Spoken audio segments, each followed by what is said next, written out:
ಎಲ್ರಿಗೂ ನಮಸ್ಕಾರ. Real estate ಬಗ್ಗೆ ಮಾತಾಡುವಾಗ ಒಂದು ದೊಡ್ಡ ಪ್ರಶ್ನೆ ಯಾವಾಗಲೂ ಎದುರಾಗುತ್ತೆ. ಭೂಮಿ ಮೇಲೆ ಇನ್ವೆಸ್ಟ್ ಮಾಡೋದಾ ಅಥವಾ ಒಂದು ಅಪಾರ್ಟ್ಮೆಂಟ್ ತಗೊಳ್ಳೋದಾ? ಇದು ಸುಮ್ಮನೆ ಬಾಡಿಗೆ ವರ್ಸಸ್ ಸ್ವಂತ ಮನೆಯನ್ನ ಚರ್ಚೆ ಅಷ್ಟೇ ಅಲ್ಲ.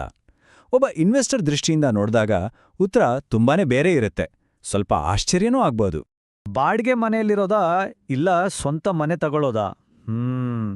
ನಮ್ಮಲ್ಲಿ ಪ್ರತಿಯೊಬ್ಬರಿಗೂ ಲೈಫ್ನಲ್ಲಿ ಒಂದಲ್ಲ ಒಂದ್ಸಲ ಈ ಪ್ರಶ್ನೆ ಬಂದೇ ಬಂದಿರುತ್ತೆ ಅಲ್ವಾ? ಇದು ನಮ್ಮ ಜೀವನದ ಅತಿ ದೊಡ್ಡ ಫೈನಾನ್ಷಿಯಲ್ ನಿರ್ಧಾರಗಳಲ್ಲಿ ಒಂದು ಅಂದ್ರೆ ತಪ್ಪಾಗಲ್ಲ. ಇಂಟರ್ನೆಟ್ನಲ್ಲಿ ನೋಡ್ರೆ ಈ ಬಗ್ಗೆ ಸಿಕ್ಕಾಪಟ್ಟೆ ಸಲಹೆಗಳು ಸಿಗ್ತವೆ. ಒಂದೊಂದು ವೆಬ್ಸೈಟು, ಒಂದೊಂದು ವಿಡಿಯೋ, ಒಂದೊಂದು ಕತೆ ಹೇಳುತ್ತೆ. ಸರಿ, ಈ ಎಲ್ಲ ಗೊಂದಲಗಳನ್ನ ಪಕ್ಕಕ್ಕಿಟ್ಟು ಒಬ್ಬ ಇನ್ವೆಸ್ಟರ್ನ ಸರಳ ಆದರೆ ಏಕ್ದಮ್ ವಿಭಿನ್ನವಾದ ಒಂದು ಯೋಚನಾ ಲಹರಿಯನ್ನ ನೋಡೋಣ ಬನ್ನಿ. ಸರಿ, ಹಾಗಾದ್ರೆ ನೇರವಾಗಿ ವಿಷಯಕ್ಕೆ ಬರೋಣ. ಸ್ವಂತ ಮನೆ ತಗೊಳ್ಳಿ ಅಂತ ಯಾರು ಹೇಳಿದ್ರೂ ನಮ್ಮ ತಲೆಗೆ ಮೊದಲು ಬರೋದೇ ಒಂದು ಅಪಾರ್ಟ್ಮೆಂಟ್ ಅಲ್ವಾ? ಆದ್ರೆ ನಿಜವಾಗ್ಲೂ ಒಂದು ಅಪಾರ್ಟ್ಮೆಂಟ್ ಒಳ್ಳೆ ಇನ್ವೆಸ್ಟ್ಮೆಂಟಾ ಅಥವಾ ಅದು ದಿನ ಕಳೆದಂತೆ ತನ್ನ ಬೆಲೆಯನ್ನ ಕಳ್ಕೊಳ್ಳುವೊಂದು ಆಸ್ತಿನ? ಇದನ್ನ ಸ್ವಲ್ಪ ಡೀಪಾಗಿ ನೋಡೋಣ. ನೋಡಿ, ಇಡೀ ಚರ್ಚೆಯ ಪ್ರಮುಖ ಪಾಯಿಂಟ್ ಇರೋದೇ ಇಲ್ಲಿ. ಸ್ವಂತ ಮನೆ ಅನ್ನೋ ಕನಸು ಕೊನೆಗೆ ಸ್ವಂತ ಅಪಾರ್ಟ್ಮೆಂಟ್ ಅನ್ನೋ ರಿಯಾಲಿಟಿಗೆ ಬಂದ್ ನಿಲ್ತೆ. ಈ ಒಂದು ಸಣ್ಣ ವ್ಯತ್ಯಾಸ ಇದೆಯಲ್ಲ, ಇದು ಹೂಡಿಕೆಯ ದೃಷ್ಟಿಯಿಂದ ನೋಡಿದ್ರೆ ದೊಡ್ಡ ಮಟ್ಟದ ಪರಿಣಾಮ ಬೀರ್ಬಲ್ಲದು. ಹಾಗಾದ್ರೆ ಈ ಡಿಪ್ರಿಷಿಯೇಟಿಂಗ್ ಆಸೆಟ್ ಅಂದ್ರೆ ಮೌಲ್ಯ ಕುಸಿಯುವ ಆಸ್ತಿ ಅಂದ್ರೆ ಏನದು? ಯೋಚನೆ ಮಾಡಿ. ಒಂದು ಹೊಚ್ಚೊಸ ಕಾರ್ ತಗೊಳ್ತೀವಿ. ಶೋರೂಮ್ನಿಂದ ಹೊರಗೆ ಬಂದ ತಕ್ಷಣನೇ ಅದರ ವ್ಯಾಲ್ಯೂ ಡೌನ್ ಆಗಕ್ಕೆ ಶುರುವಾಗುತ್ತೆ ಅಲ್ವಾ?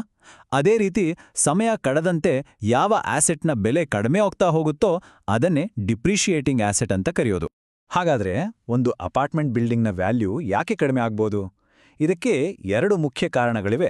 ಮೊದಲನೇದಾಗಿ ಸಿಂಪಲ್, ಕಟ್ಟಡಗಳು ಹಳೇದಾಗ್ತಾ ಹೋಗ್ತವೆ, ಅದರ ಮೇಂಟೆನೆನ್ಸ್ ಖರ್ಚು ಜಾಸ್ತಿ ಆಗುತ್ತೆ. ಇನ್ನೊಂದು ಬಹುಶಃ ಇದೇ ಮುಖ್ಯವಾದದ್ದು, ಒಂದು 40-50 ವರ್ಷ ಆದಮೇಲೆ ಆ ಬಿಲ್ಡಿಂಗ್ನ ಗತಿಯೇನು? ಅದನ್ನ ಮತ್ತೆ ಕಟ್ಟೋಕ್ಕಾಗುತ್ತಾ? ಈ ಒಂದು ಅನಿಶ್ಚಿತತೆ ಇದೆಯಲ್ಲ, ಅದೇ ಅದರ ಬೆಲೆಯನ್ನ ಕಡಿಮೆ ಮಾಡುತ್ತೆ. ಇದಕ್ಕೆ ಬೆಸ್ಟ್ ಎಕ್ಸಾಂಪಲ್ ಅಂದ್ರೆ ಮುಂಬೈ. ಅಲ್ಲಿ ಎಷ್ಟೋ ಹಳೇ ಬಿಲ್ಡಿಂಗ್ಗಳನ್ನ ಇವತ್ತು ರೀಡೆವಲಪ್ ಮಾಡ್ತಿದ್ದಾರೆ. ಆದ್ರೆ ಒಂದು ನಿಮಿಷ ಯೋಚನೆ ಮಾಡಿ, ಆ ಬಿಲ್ಡಿಂಗ್ನಲ್ಲಿರೋ ಎಲ್ಲಾ ಫ್ಯಾಮಿಲಿಗಳನ್ನ ಒಪ್ಸೋದು, ಲೀಗಲ್ ಸಮಸ್ಯೆಗಳು, ದುಡ್ಡಿನ ವ್ಯವಸ್ಥೆ, ಅಬ್ಬಬ್ಬಾ, ಈ ಪ್ರೋಸೆಸ್ ಅಂದ್ಕೊಂಡಷ್ಟು ಸುಲಭವಾಗಿರೋದಿಲ್ಲ. ಇದು ಬರೀ ನಮ್ಮ ಭಾರತದ ಕತೆ ಅಷ್ಟೇ ಅಲ್ಲ. ರಿಯಲ್ ಎಸ್ಟೇಟ್ ಸ್ವರ್ಗ ಅಂತಾನೆ ಕರೆಯೋ ದುಬೈನಲ್ಲೂ ಇದೇ ಟ್ರೆಂಡ್ ಕಾಣ್ತಿದೆ. ಅಲ್ಲೂ ಅಷ್ಟೇ, ಹೊಸ ಬಿಲ್ಡಿಂಗ್ಗಳು ಬರ್ತಾ ಇದ್ದ ಹಾಗೆ ಹಳೆಯ ಅಪಾರ್ಟ್ಮೆಂಟ್ಗಳ ಬೆಲೆ ಕಡಿಮೆ ಆಗ್ತಿದೆ. ಅಂದ್ರೆ ಇದೊಂದು ಲೋಕಲ್ ಪ್ರಾಬ್ಲಮ್ ಅಲ್ಲ, ಇದೊಂದು ಗ್ಲೋಬಲ್ ಸತ್ಯ. ಸರಿ, ಹಾಗಾದ್ರೆ ಇದಕ್ಕೆ ಪರ್ಯಾಯ ಏನು? ಸೊಲ್ಯೂಷನ್ ಏನು? ಈ ಇನ್ವೆಸ್ಟರ್ ಹೇಳೋ ಪ್ರಕಾರ ಪರಿಹಾರ ಇರೋದು ಭೂಮಿಯಲ್ಲಿ. ಹೌದು, ಲ್ಯಾಂಡ್ ಮೇಲೆ ಇನ್ವೆಸ್ಟ್ ಮಾಡೋದು. ಸೊ ಈಗ ನಮ್ಮ ಚರ್ಚೆ ಭೂಮಿಯ ಶಕ್ತಿಯ ಕಡೆಗೆ ಹೊರಳುತ್ತೆ. ಈ ಹೂಡಿಕೆದಾರರ ಫಿಲಾಸಫಿ ತುಂಬಾನೇ ನೇರವಾಗಿದೆ. ನಾನು ವೈಯಕ್ತಿಕವಾಗಿ ಭೂಮಿಯಲ್ಲಿ ಹೂಡಿಕೆ ಮಾಡೋಕೆ ಇಷ್ಟಪಡ್ತೀನಿ. ಯಾಕೆ ಹೀಗೆ? ಯೋಚಿಸಿ. ಅಪಾರ್ಟ್ಮೆಂಟ್ ಕಟ್ಟಡ ಹಳೇದಾಗುತ್ತೆ, ಹಾಳಾಗಬಹುದು. ಆದರೆ ಭೂಮಿ ಯಾವತ್ತಿದ್ರೂ ಭೂಮಿಯೇ. ಅದರ ಮೌಲ್ಯ ಸಮಯ ಕಳೆದಂತೆ ಹೆಚ್ಚಾಗ್ತಲೇ ಹೋಗುತ್ತೆ. ಸರಿ, ಈ ಎರಡರ ನಡುವಿನ ವ್ಯತ್ಯಾಸವನ್ನ ಒಂದು ಸಾರಿ ಸ್ಪಷ್ಟವಾಗಿ ನೋಡೋಣ.